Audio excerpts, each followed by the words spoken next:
Thank you, gentlemen. CLG there, dismantling gravity. Back to form, you know, this, I do want to recall to what we were talking about at the beginning of the day, whether or not CLG would be able to rebound from a TSM loss so quickly. Appears as if they didn't have too much trouble doing that. One little hiccup in the mid-game, just a little bit of a team fight struggle there for CLG, but what's a CLG game without a team fight struggle? Sure, and in general, yeah, it looked like CLG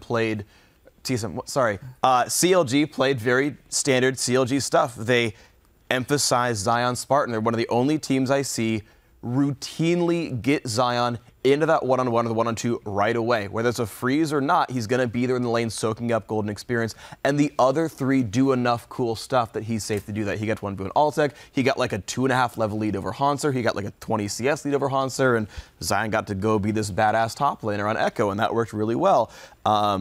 On the flip side, though, we talk about pretenders and contenders and, you know, Gravity being 3-1 leading into this as well.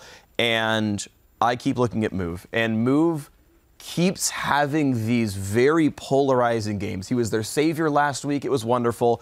And in this game, I went and like just watched through the game again. And there's a large number of plays where he's doing his own thing, and it's not what the rest of the team is doing. And he's like taking a bunch of free damage for it, where he's like not part of the fights, and it's hurting them right now. Yeah, I think that the level 1 throws you off really hard too. I mean, CLG, it's not a CLG game without a good level 1 as well, because they just crushed that level 1 fight. Coming out with 3 kills immediately is really hard to come back from. They got that nice advantage there on the Echo. They were able to just transition that. And then as a jungler, at that point, it's really on you to make some aggressive moves, basically to almost go for a rush-like play and try to get your team back into the game, or else you're just going to fall over. Well, so the interesting thing is, I definitely think the Move had options there. Yeah, I mean, it's definitely going to be difficult. I think it was interesting, though, that even despite all the advantages that the Echo had, like, Hanser was still holding up in the matchup. And to me, like, Hanser is probably the most improved player of the year. He came in as, like, a pretty good for a challenger top laner, and now he's, like, beating Zion Spartan 1v1 with a 2-level disadvantage. And it's like, what happened to Hanser, and where was your hyperbolic time chamber? Because this guy has been... Like, Summer Split especially, super impressive as a player. It's incredible. Just every game, something else happens that impresses me a lot.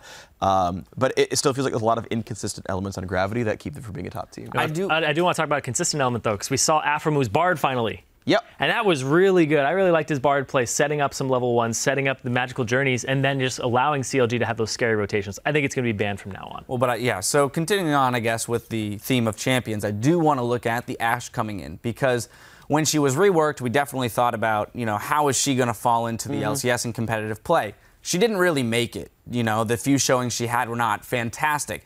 Here, CLG has found a way to make her successful in putting Link onto that Lulu. So we're seeing a mid laner go back to a more supportive style mid laner, which most have trended away from in order to enable that Ashe and the engage tool that is a Bard Ashe bot lane.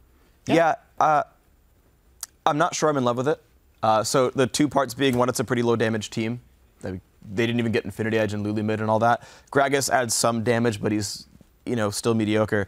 And, you know, just as a composition, like, it felt really low damage. It felt like this team wouldn't easily work without a gold lead, because picking fights is great. And if you're able to play a really split up game, then you can pick a lot of 3v2s, and that's fine. It's like, you know, the TF comp that they ran back in the playoffs. They can't team fight well. They just damn well better be ahead, and everyone gave CLG a bunch of flack for a team comp that team fought badly. Well, if you start the game with a 3-kill leading 2 levels in your top laner, your team fights are easy, but I'm still...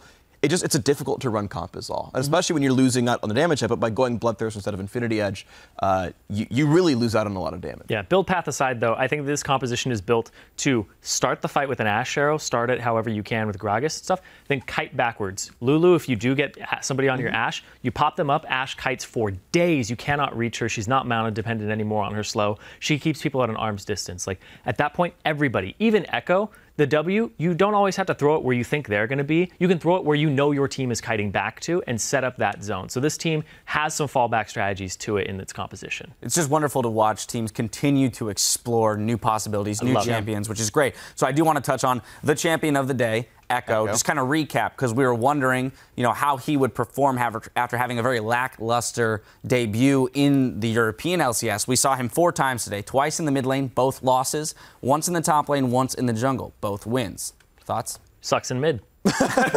Been concluded after 1 day. Yeah, I think we're going to probably see jungle tank Echo be the most consistent of the builds, just he uses Cinder Hulk pretty well and jumps into fights and can land crowd control.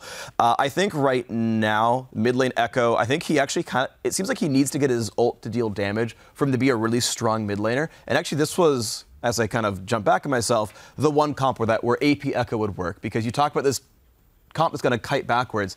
And a player that I saw actually do this was the Edward Gaming mid laner Pawn, played AP Echo this week in LPL. It's a really good game. You should watch it.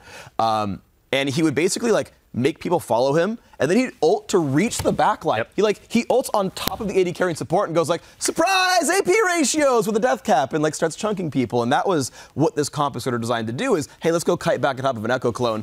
Goodbye, AD carry. That's really hard to do. So like theoretically it's cool. I'm still more a fan of consistency, but hey, maybe we see it goes amazing. Right, teams definitely still trying to figure that champion out, and plenty of room to grow. Well, CLG have managed to hold on to first place, but let's see how the rest of the teams look after another day on the Rift. Sharing the top spot with CLG are Team Dignitas and Liquid. Tied for 4th, it's Gravity, Impulse, and TSM. In 7th, it's Enemy Esports, followed by Cloud9 and Teammate in 8th, and TDK is in last. We will be back tomorrow with 5 more games to shake up the standings. The day kicks off with Cloud9 versus Teammate in a battle for 8th place. After that, Team Solo Mid will square off against TDK. Then stick around for our game of the week with Team Impulse versus Team Liquid. This is a replay of our 3rd place match from the last 2 previous playoffs. That will all begin Sunday at noon Pacific, 9 p.m. Central European. Now for myself, the casters, and the entire live broadcast crew, thank you for watching, and good night.